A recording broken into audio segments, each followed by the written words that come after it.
1994.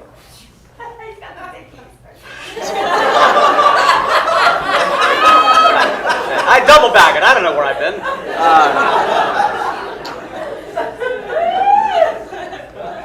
You gotta pay for this, son. You gotta get a sneak peek.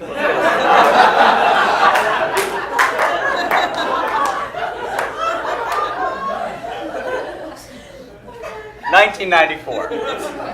Case Western Reserve University. Freshman year. Cleveland, Ohio. I had never been surrounded by so many Indians in my life. Not just because I was in Cleveland. Cleveland Indians? Anyone? Cleveland Indians? And the Browns, Cleveland Browns, 2 reasons we should do it. Guess I shouldn't be so cavalier about it. Very funny, I know, that hurt. So there I was, and I had never been surrounded by so many Indians. And I think subconsciously I was driven away by all things Indian. I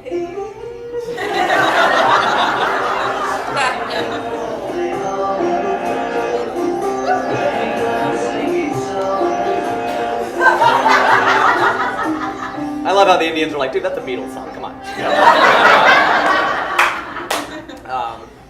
My family, we took a trip to India when I was 9 years old, and we spent 8 weeks over in India. And of the 8 weeks we were there, I was dehydrated for 6 of them. I woke up one night so stiff and so weak that I could not move a muscle in my body. So I could not wait to return home, and where I could, have cooler weather and eat the cereal and drink the milk. And so, even had my soul yearned to return to the East, my body craved the West. So my parents, were always trying to, Indianize me a little bit more, and that was tough in Ohio. They would try to get me involved in like Diwali functions, the Indian Christmas, then holy functions, the Indian Easter. And they would enroll me in these things that you have to participate. And I always opted for the role of the host at those functions because that way I could get the attention, but I didn't have to interact with any Indian people up close. I didn't know them. I didn't want to know them. I felt very uncomfortable around them. And I hadn't done a lot of things that Indians had done. I didn't grow up with them. I hadn't read our sacred texts like the Mahabharata and the Ramayana, which are the Indian Old and New Testament. I don't know how it matches up. The point is that I felt like they were in a secret club, and I was not in it. Right? I mean, right. I totally felt, I love that. Just sing it, sister. Okay. And I didn't want to be in this club. So imagine my surprise when I fell for the captain of this club. Her name was Shivani. Yeah, she was pretty legit. I got her attention one day because I figured out how to flatter Indian girls. You just have to tell them they don't look Indian.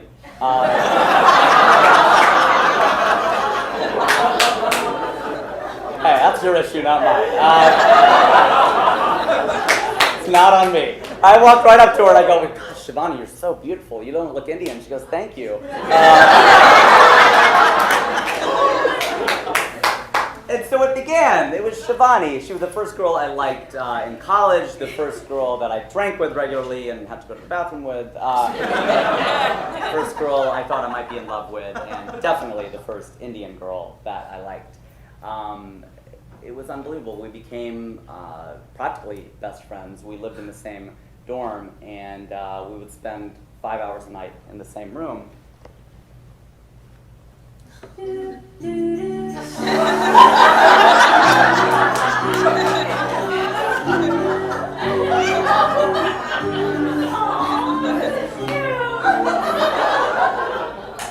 And we would just sit and talk for 5 hours every night.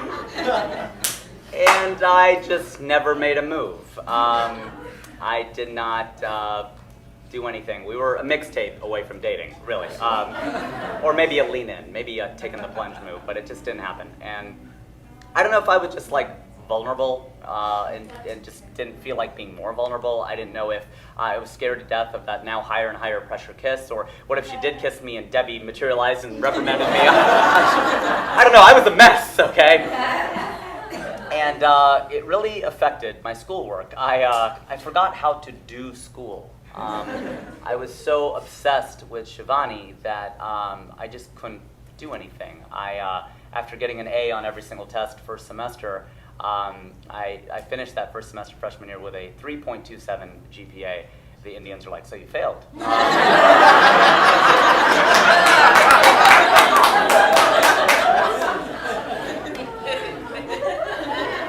And the downward spiral had begun. By the end of the spring,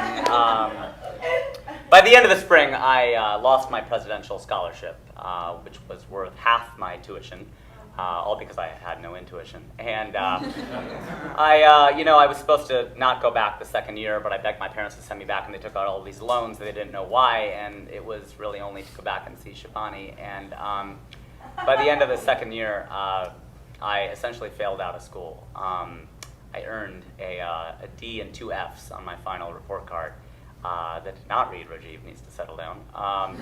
And I had a 1.24 GPA for that semester. I had been pre-med, and now I'm post-med. I just skipped the med part.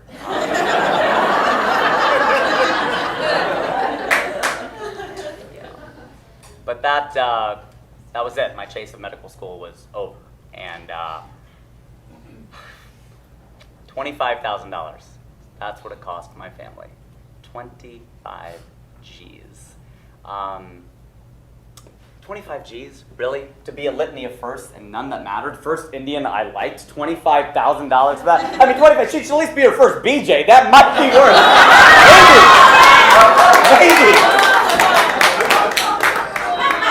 it. Maybe that might be worth it. But that's what happened. I left Cleveland. I was going to be the tragic hero. I was going to be the entertainer, the friend, and I was going to be the tragic hero. And I was into comedy, and irony's funny, so what the hell? And but that's what I figured is if, and I wish I had a better punchline to go here, but I don't. Sometimes that's just life. And it was really tough. I eventually moved back in to my parents' place, and I went to the University of Cincinnati, and the whole case debacle turned out to be more of a nightmare than a dream for my parents. And after all that, I got my first kiss the easy way. After all of that work, I was at this party in Cincinnati, and she was there, and she had just broken up with her ex-boyfriend, Jorge. I made her laugh because I made up a joke on the spot. I was like, oh, have you heard of the dyslexic Latino pimp who calls his girlfriend hey whore?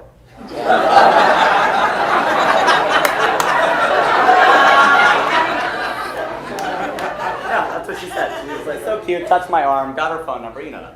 And I got her phone number, and I called her up, and I asked her if she wanted to come over to my friend's place. I couldn't take her to my parents, and so asked her if she wanted to come over and watch a DVD. And she, my friend, he was out of town, and his DVD player was broken in the living room, and he was in no hurry to fix it because it was a great way to get girls back to his, to his bedroom. He's like, well, the one in the living room is busted, so I mean, what a sleaze. So I did the exact same thing. So we're sitting there in the dark in a bedroom with a girl for the first time under the pretense of something other than friendship. And I'm sitting across from her, and we're talking and laughing, and it had been 18 years since I had sat across from another blonde-haired, blue-eyed girl, and I knew I still did not have the balls to lean in and kiss her. So I looked at her, and I said, kiss me.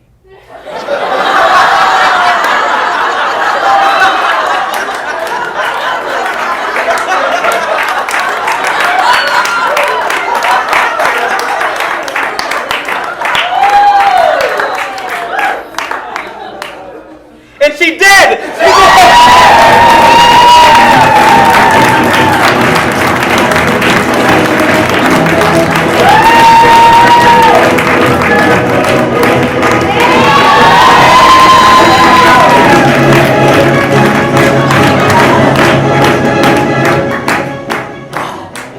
She told me I was a really good kisser. And that's what years of making out with your pillow will do for you.